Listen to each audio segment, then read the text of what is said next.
is Tarik Talk. Your host, Tarik Mendes, takes you on a journey with guests from all around the world. Broadcasting around the world. Around the world. This is Tarik Talk.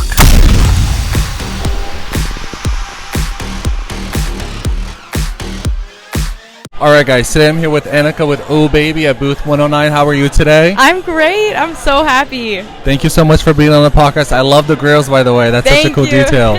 Would you mind telling us a little bit about your work and your booth here? Yeah, sure. So I'm the designer behind Oh Baby by Anika. That's me. Basically what I do is every garment I design starts off with a painting. Oh, so nice. Every seasonal collection has basically the painting collection, right? So you'll see it come in through prints and colorways, and my jackets are one of my special linings you can see here. So trench coats are one of my favorite things to design. So you'll see that a lot on the page. So that's what I do. And can you tell us a little bit about your creative process? Like, how do ideas come to you? So I normally start off my ideas with a concept, like what am I trying to bring across to people, and then I go on to what is the subject. So, like, for example, lately I've been doing photographs that have been my basis for the collection. Nice. So you'll see photos of Bushwick, which is where my studio is in Brooklyn. Oh, nice. Also photos of New York City, and then I print those out and I paint on them depending on the concept. That's so dope. a lot of layers. And how do you have so much work here? How do you keep track of your ideas? Do you like write them down, have like the notes on the iPhone, like a sketchbook? How does that work for you? I do spreadsheets, actually. Nice. I love spreadsheets, especially when I do clothing. I have to keep everything super organized because I have samples coming in. So spreadsheets are the best. That's so dope. And I do a lot of Adobe Illustrator, obviously, with the tech packs of designing clothing and things. So that also keeps me organized, too. That's dope. Yeah. And, like, what's your studio ritual like? When you first come in, do you get to work right away? Do you have a coffee, meditate, get the vibes, and then get to work? How does that work for you? Yeah, normally I try to get in as early as I can, unless I've stayed up all night. So that depends. But normally I start off with a coffee. I blast music. I have hula hoops in the studio. I have my roller skates in the studio. Oh, nice. So it depends on the day, but I normally like to start it off creatively, not right in the emails. You know what I'm saying? Very so maybe smart, just a little creative energy going and good music. Oh, I love that. You have such a good vibe. Thanks. And do you have any dream projects that you want to do in the future, where there's big life-size sculptures or collabs or anything like that?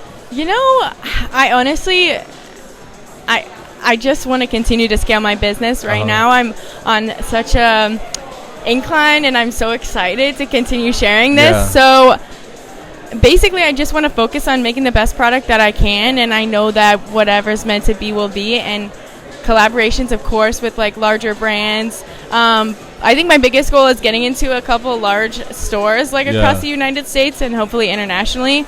I won't limit that to a specific company or person. But basically just continued on to living off my designs and art and growing the brand and bringing it to more people. That's what I want. And then do you have any advice for young art? Because a lot of listeners always ask me, can you ask your guests, what's an advice for a young artist that wants to try, but they're scared, they don't know how to start? What would you tell them? My advice would be figure out where this feeling is coming from. Is it a genuine feeling?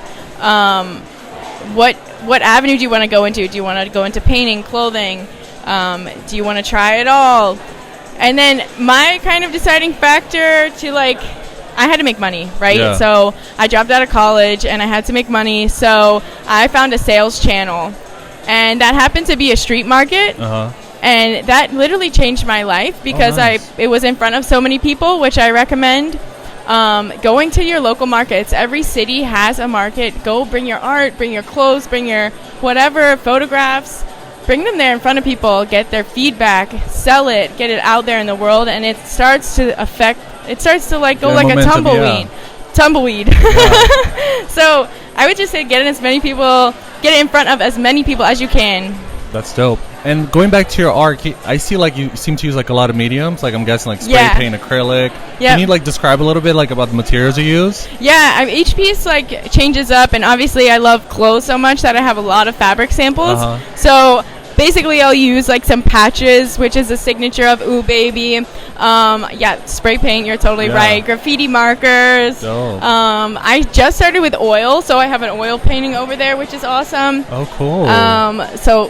This one's got like a leather belt in it.